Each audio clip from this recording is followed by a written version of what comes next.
TV सत्यमेव व्रतम।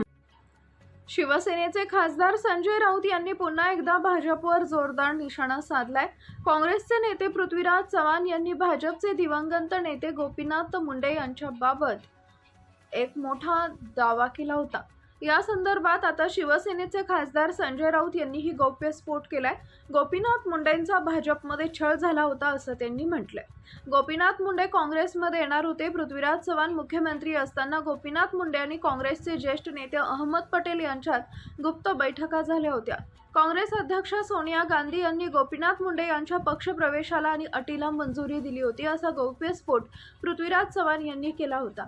त्यांच्या या दाव्यावर संजय राऊतांनी ही प्रतिक्रिया दिली आहे। मनमोहन सिंग हे पक्षांतराच्या विरोधात होते। शरद पवारांनीही त्यांना तोच सल्ला दिला। गोपीनाथ मुंडे यांचा भाजपमध्ये छळ झाला, मानसिकदृष्ट्या त्यांच्यावर आघात केले जात होते, त्यांचा अपमान केला जात होता। आम्हाला माहिती आहे, आम्ही तेव्हा दिल्लीत होतो असं संजय राऊतांनी म्हटलंय। संजय राऊत पुढे म्हणाले, पवार साहेबांना भेटले, ते काँग्रेसच्या नेत्यांना भेटले, पण मनमोहन सिंग हे एक सज्जन गृहस्थ होते।